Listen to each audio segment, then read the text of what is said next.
Imagine a secret door built over 100 years ago that only the world's richest people are allowed to walk through. While you struggle with rising taxes and inflation, the elite are using a ghost law from 1924 to protect trillions of dollars.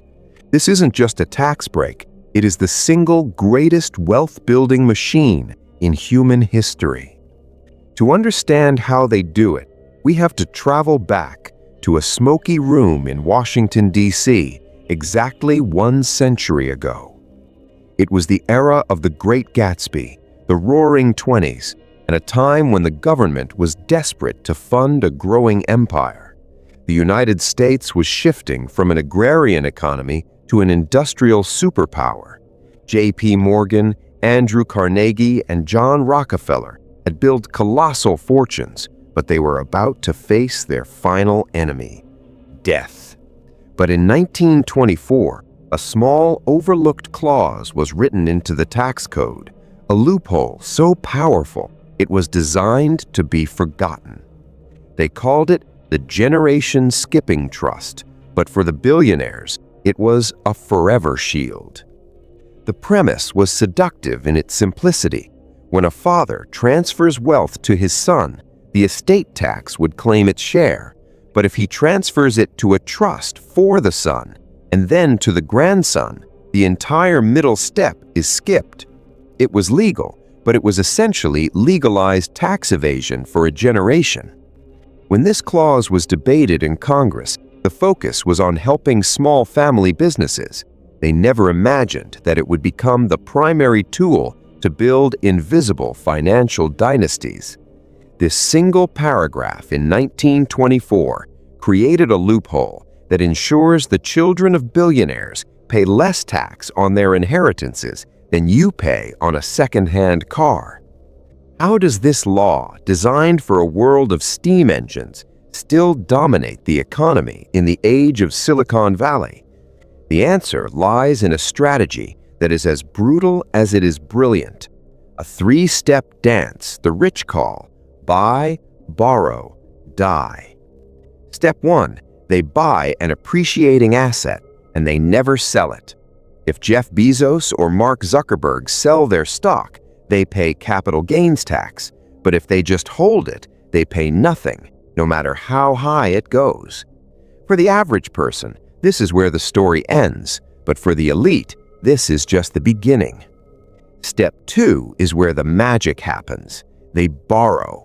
Instead of selling stock to get cash to live on, they go to a bank and use that stock as collateral for a massive loan.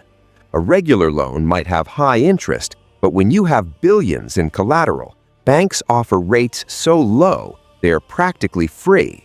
By borrowing, they get billions in non-taxable cash to build mansions, buy yachts, and live like kings while technically being broke on paper. When a regular Joe takes a loan, it's a liability. When a billionaire takes a loan, it's a strategy. But here is the critical part, the hidden lever of the 1924 law. Step 3, die. The ultimate secret isn't just avoiding tax today, it is avoiding it forever. This is the most shocking financial mechanic that almost nobody understands. It's called the step-up in basis. Imagine you bought a stock for $1, and decades later, it's worth $1,000. If you sell it, you pay tax on the $999 gain. But if you die and leave that same stock to your children, the tax base, the profit you made, is stepped up to the price on the day you died. The $999 of profit you accumulated, it evaporates. Poof! Their heirs inherit a $1,000 asset with a $1,000 basis, meaning they pay zero capital gains tax on decades of growth. The loophole happens here. It is a total reset button for capital gains tax that only triggers upon death. The step-up in basis is the engine that drives perpetual wealth, and it is reinforced by the 1924 law that protects that wealth from estate taxes in a dynasty trust. This hidden architecture wasn't public knowledge, until a seismic event in 2021. ProPublica obtained a massive cache of leaked IRS data, revealing the true tax rate of the richest 25 Americans.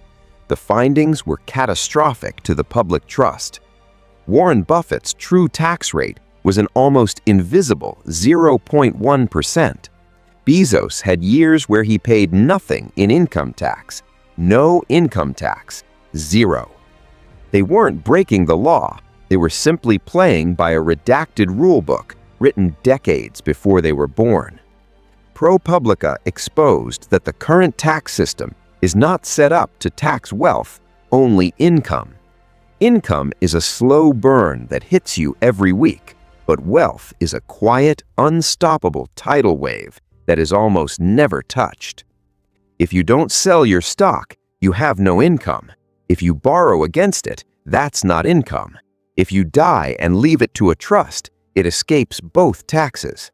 This has created a phenomenon legal experts call the dead hand control. Dynasties are built not just through business acumen, but through legal immortality.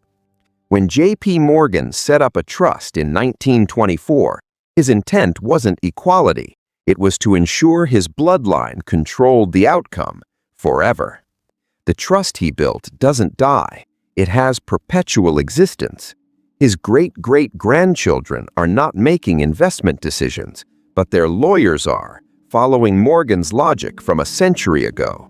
When they need cash, they don't get jobs, they get a distribution from the family machine that was built by 1924 mechanics. Their entire existence is optimized to generate wealth, borrow against that wealth, and avoid taxation forever. This isn't just a story of the ultra-rich. It is a story of how the middle class pays the bill. Money for roads, hospitals, schools, and the military must come from somewhere. When the wealthiest Americans are using redacted laws from 1924 to pay nearly nothing, the tax burden must fall to those who cannot escape. The 1924 generation skipping loophole created an invisible financial dynamic that separates the citizens of the world into two classes. There are those who trade time for money and are taxed at every single turn, and there are those who trade equity for infinite debt and are never taxed again. The 1924 generation skipping loophole is hidden in plain sight, protected by legal complexity and economic apathy. The ultimate secret of the billionaires is not hard work, innovation, or early rising. It is the relentless application of a simple financial mistake that was codified into law exactly 1 century ago. It is the 100-year-old loophole that will likely continue to build dynasties for another 100 years, unless the world decides that it's finally time to flip the script. Don't forget to like, share, and subscribe to Nadir Finance History for more incredible money stories.